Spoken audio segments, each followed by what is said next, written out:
Camila sujetó el mango de la escoba con una fuerza que ya no sentía en los dedos. Eran las 5 de la mañana y el frío de la madrugada todavía se pegaba a los adoquines de la plaza principal. El sonido de las cerdas de plástico contra el suelo era lo único que llenaba el silencio de un pueblo que apenas empezaba a desperezarse. Cada movimiento era mecánico: empujar la basura, juntar las hojas secas, recoger los restos de una fiesta ajena que ella no había disfrutado. No era un trabajo que detestara, pero era un trabajo que la hacía sentir invisible. La gente pasaba a su lado como si ella fuera parte del mobiliario urbano, una extensión más del basurero o de las farolas que se apagaban con la llegada del sol. Ese día el cansancio pesaba más de lo normal.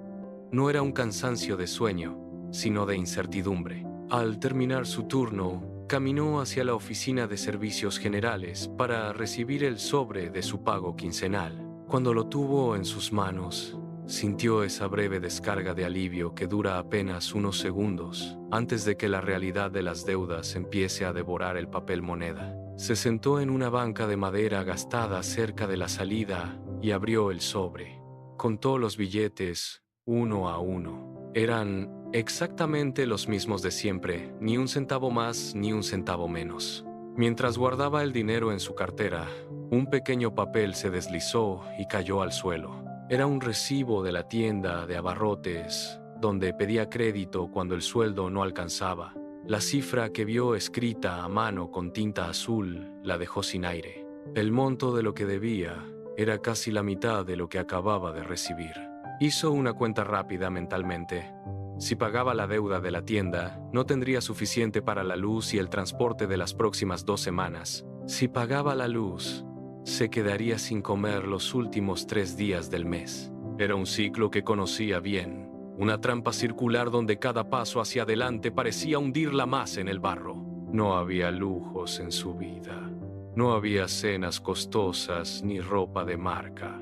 Solo había una administración basada en el miedo y en la improvisación. Caminó hacia su casa, una construcción pequeña de paredes descascaradas en la zona alta del pueblo.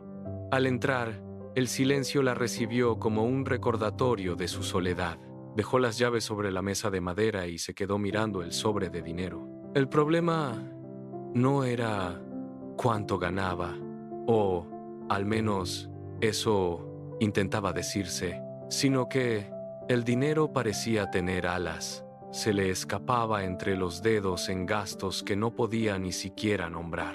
Un café por aquí, un pan dulce por allá, un pasaje de bus que pagó a un vecino, una moneda para alguien que se la pidió en la calle. Eran fugas pequeñas, casi imperceptibles, que al final del mes se convertían en una inundación. Esa tarde, mientras lavaba su uniforme, ocurrió algo que parecía insignificante, pero que terminó de romper su resistencia.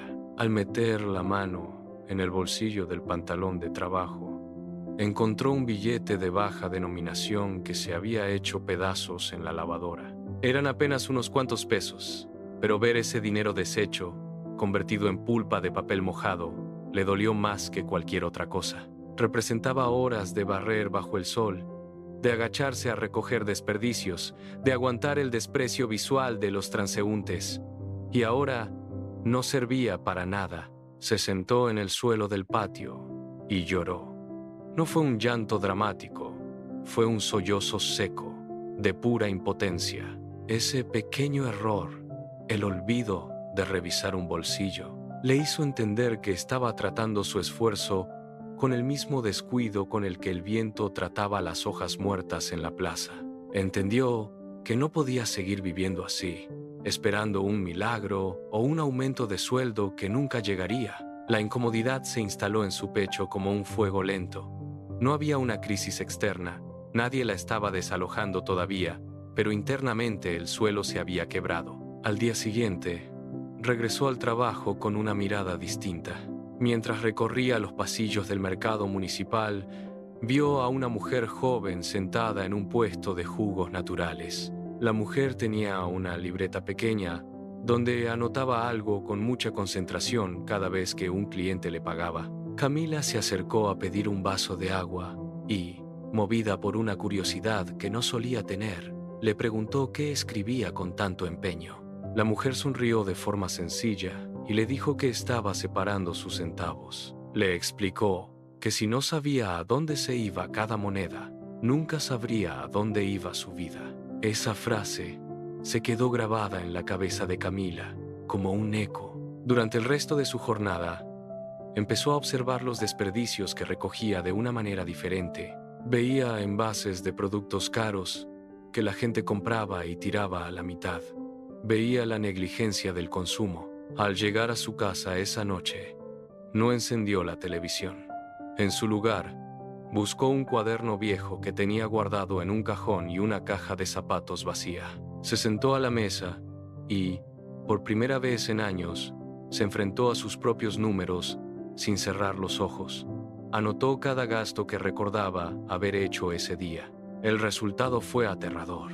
Casi una tercera parte de lo que gastaba a diario eran cosas que no necesitaba o que compraba por impulso para mitigar la tristeza de su rutina. Eran sus propios microgastos los que la mantenían encadenada a la escoba. Decidió que a partir de ese momento, cada moneda que llegara a sus manos tendría un nombre y un destino. No iba a esperar a que el sobre del pago fuera más grueso. Iba a aprender a dominar el que ya tenía. Dividió sus pocos billetes en la mesa, una parte para la deuda de la tienda, otra para los servicios básicos y una parte muy pequeña, casi ridícula, para lo que ella llamó su fondo de libertad. Eran solo unas cuantas monedas que puso dentro de la caja de zapatos. El primer obstáculo llegó apenas 3 días después. Una de sus compañeras de trabajo cumplía años y todos estaban aportando para comprar un pastel y algo de bebida. Camila sintió la presión social, el miedo a ser juzgada como tacaña o huraña. Metió la mano en su bolsillo y sintió las monedas que había destinado para su transporte del día siguiente. Sabía que si las entregaba, tendría que caminar 2 horas de regreso bajo la lluvia. En otro momento, lo habría hecho sin pensar para encajar, pero esta vez, algo en su interior se mantuvo firme. Con una voz suave pero clara, dijo que esta vez no podría participar. El silencio que siguió a su respuesta fue incómodo. Sus compañeras intercambiaron miradas y siguieron hablando como si ella no estuviera. Camila sintió un nudo en la garganta, pero cuando volvió a su labor de limpieza, sintió una extraña forma de respeto por sí misma. Había tomado una decisión basada en su realidad y no en la apariencia. Ese pequeño acto de disciplina fue su primera victoria real contra el caos. Las semanas siguientes fueron una prueba de resistencia constante. La técnica de los microsueldos no se trataba de ganar más dinero de golpe, sino de fragmentar lo poco que tenía en objetivos específicos. Aprendió a ver su salario no como una masa única de dinero que se esfumaba, sino como un ejército de pequeños trabajadores que debían ser enviados a misiones concretas. Empezó a llevar su propia comida al trabajo, evitando el gasto diario en el puesto de empanadas de la esquina.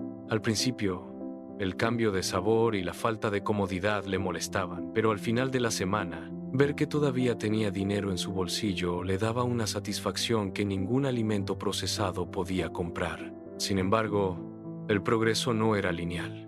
Un domingo, la tubería del baño de su pequeña casa se rompió. El agua inundó la habitación y Camila sintió que el mundo se le venía encima otra vez. El costo del reparo era exactamente lo que había logrado ahorrar en su caja de zapatos durante un mes de sacrificios.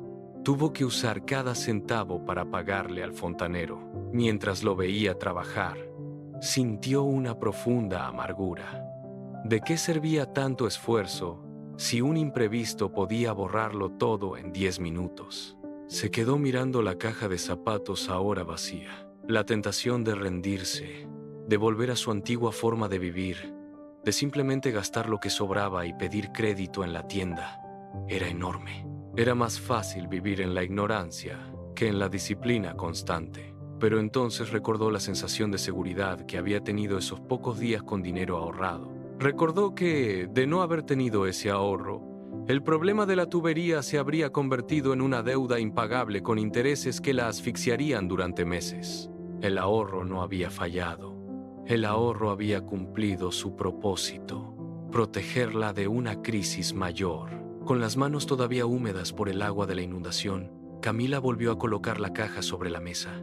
No tenía nada que poner adentro hoy, pero la caja se quedaría ahí como un compromiso. Se dio cuenta de que la riqueza no era tener mucho, sino tener el control absoluto sobre lo poco que pasaba por sus manos. Mañana sería lunes.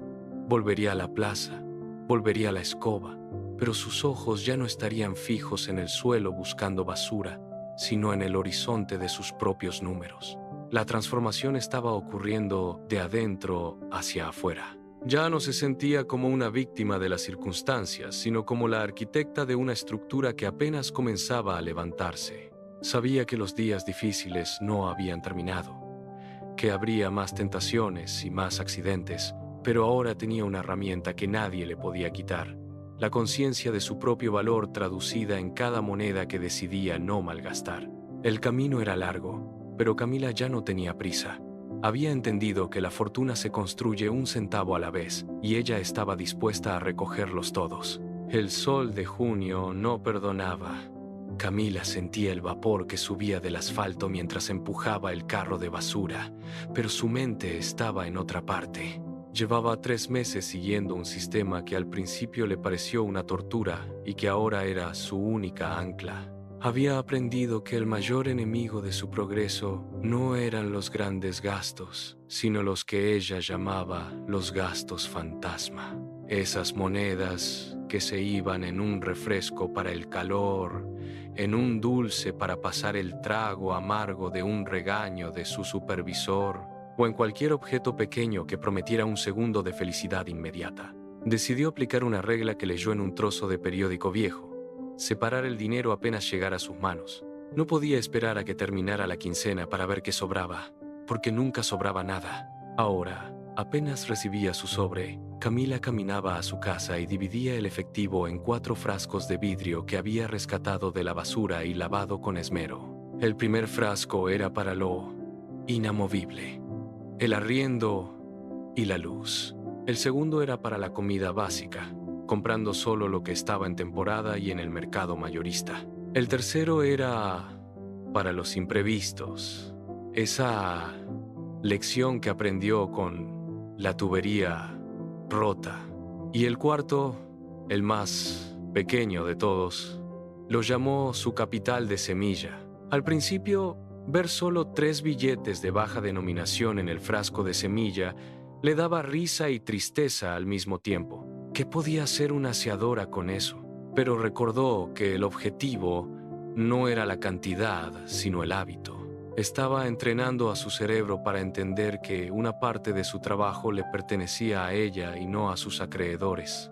La presión en el trabajo aumentó. Sus compañeras, lideradas por una mujer llamada Doña Rosa, empezaron a notar que Camila ya no se unía a las rifas semanales ni a las compras de comida por catálogo que circulaban en la oficina. Doña Rosa, que llevaba 20 años barriendo las mismas calles y seguía igual de endeudada que el primer día, la encaró una tarde mientras descansaban bajo la sombra de un árbol de mango. Le dijo que la vida era muy corta para andar contando centavos, que un día de estos se iban a morir y no se llevarían nada al cajón. Camila la escuchó con respeto.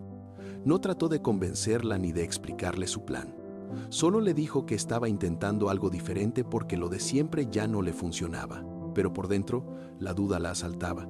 Ver a sus amigas comiendo un postre mientras ella abría su recipiente con arroz y lentejas le dolía. Sentía que se estaba privando de vivir por un futuro que todavía no existía. Sin embargo, al final del mes, cuando no tuvo que esconderse del dueño de la tienda de abarrotes porque ya le había pagado por adelantado, sintió una paz que ningún postre podía darle. Un jueves, el supervisor anunció que habría un recorte de personal en la zona norte del pueblo. La noticia cayó como un balde de agua fría sobre el equipo. El miedo se apoderó de todos. Doña Rosa y las demás pasaron la tarde angustiadas, preguntándose qué harían si las despedían mañana mismo. Camila también sintió miedo, pero no era el mismo pánico paralizante de antes. Miró hacia su interior y recordó que tenía un pequeño respaldo en sus frascos. No era una fortuna, pero le daba un margen de maniobra de al menos 2 meses. Esa noche, Mientras las otras no podían dormir pensando en las deudas que se las comerían vivas, Camila durmió 4 horas seguidas por primera vez en semanas. No la despidieron, pero la sacudida le sirvió para entender que no podía quedarse solo con el ahorro. Necesitaba que ese dinero trabajara de alguna forma. Empezó a observar su entorno con ojos de detective. Se dio cuenta de que muchos de sus compañeros de otras cuadrillas, los que trabajaban en las zonas más alejadas, siempre se quejaban de que no tenían dónde comprar un café caliente o algo de comer a media mañana porque no había locales cerca. Camila usó el dinero del frasco de semilla para comprar una paila grande y varios kilos de harina y queso. Se levantaba a las 3 de la mañana, 2 horas antes de su turno, para preparar arepas. Las envolvía en papel aluminio y las metía en una maleta térmica que había arreglado con pedazos de icopor. Durante su hora de descanso, en lugar de sentarse a descansar, caminaba hacia los puntos donde estaban los otros trabajadores. Vender la primera arepa fue lo más difícil que hizo en su vida. Sentía que estaba rebajándose, que qué diría la gente de ver a la aseadora vendiendo comida. Pero cuando un obrero de construcción le pagó con un billete limpio y le agradeció porque el café estaba todavía caliente, Camila sintió que algo cambiaba en su identidad. Ya no era solo una empleada, era una proveedora de soluciones. Los ingresos de las arepas no iban a su cartera para ser gastados, iban directamente al frasco de semilla. Pero la vida tiene formas de poner a prueba la disciplina. Un familiar lejano llegó a su puerta una noche pidiendo dinero prestado para una emergencia médica. Camila sabía que esa persona no tenía fama de pagar sus deudas. Se enfrentó al dilema moral más grande de su proceso. Su corazón le decía que ayudara, pero su cuaderno de cuentas le advertía que si sacaba ese dinero, destruiría meses de construcción. Se sentó con su pariente y le habló con total honestidad. Le dijo que no podía prestarle el dinero porque no lo tenía disponible, pero se ofreció a ayudarle de otra manera.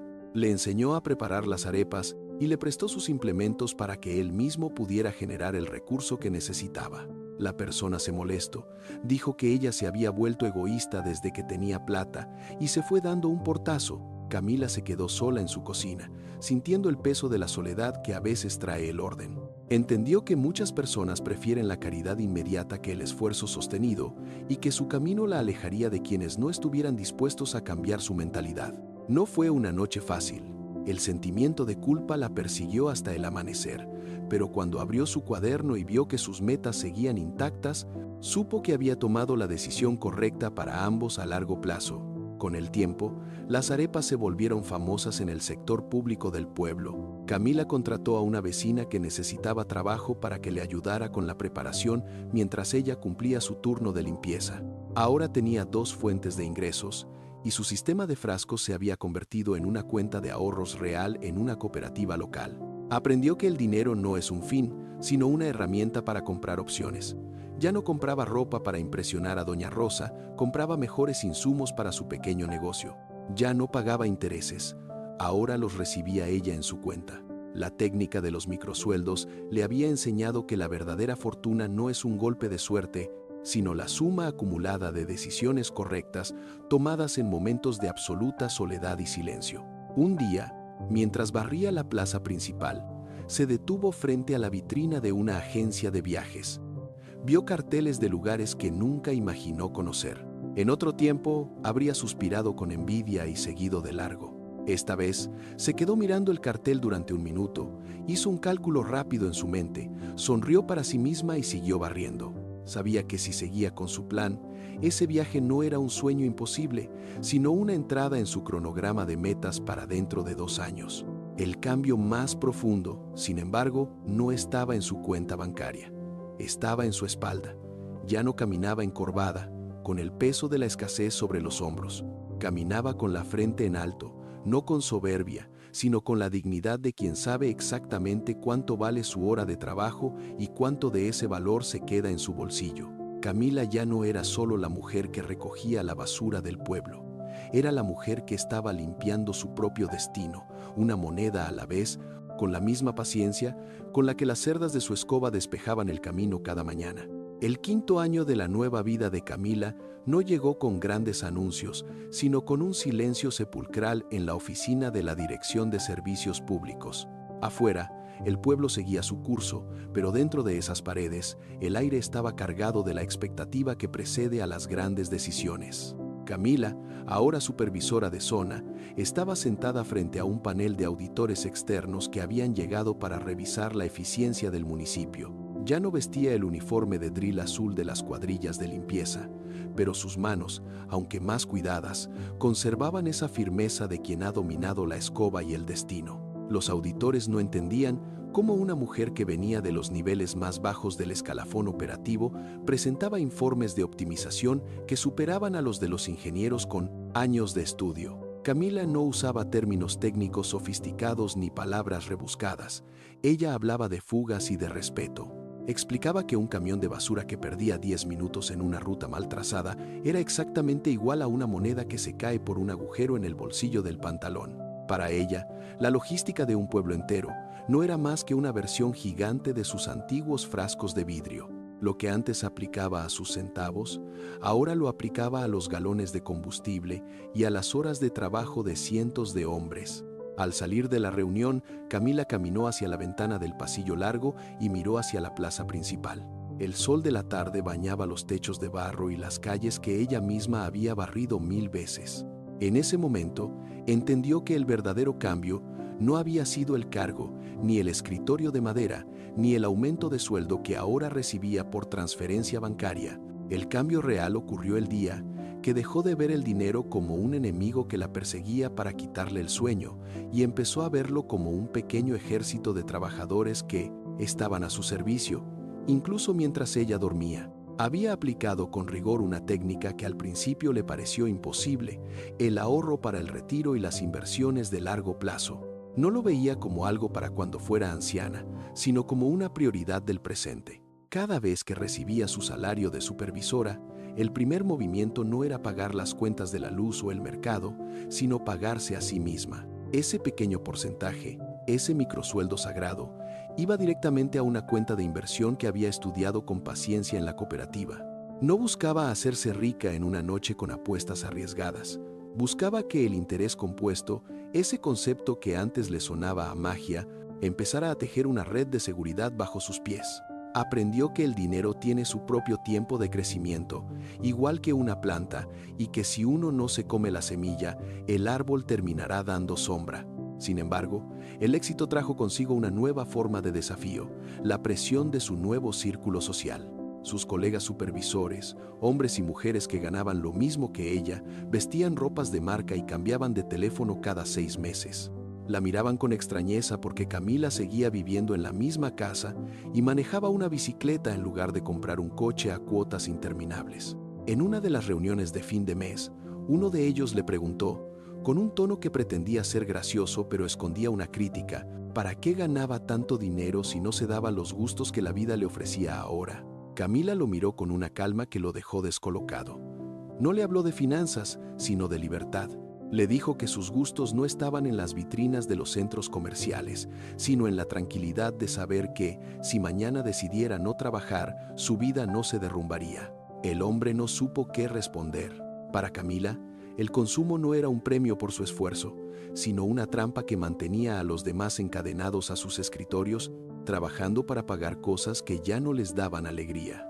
Ella prefería comprar su tiempo, segundo a segundo, moneda a moneda. Esa tarde, mientras supervisaba la limpieza de la zona industrial, se encontró con doña Rosa. La mujer estaba sentada en una acera, visiblemente agotada por el calor. El paso de los años y las malas decisiones financieras le habían pasado una factura muy alta. Doña Rosa seguía quejándose de lo mismo que 5 años atrás: la falta de oportunidades, la carestía de la comida y la mala suerte que parecía perseguir a los pobres. Camila se sentó a su lado, ignorando que su ropa de oficina pudiera mancharse con el polvo de la calle. No le dio un discurso motivacional de esos que salen en la televisión, ni le prestó el dinero que doña Rosa esperaba. En lugar de eso, sacó un pequeño pan de su maleta y lo compartió en silencio. Después de un rato, le preguntó a doña Rosa cuánto dinero creía que se le iba al mes, en billetes de lotería y en pequeños vicios que no le quitaban el hambre, pero sí le quitaban el capital. La mujer se encogió de hombros, restándole importancia, diciendo que eran solo unos cuantos pesos que no hacían la diferencia. Camila, con una suavidad que desarmaba cualquier defensa, le mostró su antiguo cuaderno de cuentas, el que todavía conservaba como una brújula. Le explicó que la diferencia entre las dos no era la suerte, ni el destino, sino la decisión de no dejar que los pequeños impulsos devoraran la posibilidad de un futuro distinto. Esa conversación encendió una chispa en Camila. Entendió que su técnica de los microsueldos no podía quedarse solo en su beneficio personal. Decidió proponerle a la cooperativa del pueblo un programa de educación para los trabajadores de base. No sería una clase de economía para expertos, sino un taller práctico donde les enseñaría lo que ella vivió, cómo organizar ingresos pequeños para progresar de verdad. El proyecto fue aprobado y Camila empezó a dar charlas en las noches después de su jornada laboral. El primer taller fue difícil. La gente llegaba con desconfianza, esperando que les regalaran mercados o les bajaran los intereses de las deudas. Cuando Camila empezó a hablar de domar el deseo de gastar y de tratar cada peso con respeto, muchos se sintieron ofendidos. Pero ella no se rindió. Usó ejemplos que ellos entendían.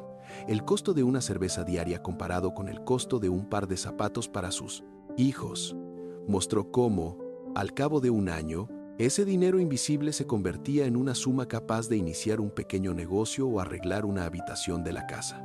Poco a poco, el mensaje empezó a dar frutos. Camila veía con emoción cómo los obreros de construcción, las vendedoras ambulantes y sus antiguos compañeros de limpieza empezaban a llevar sus propios registros.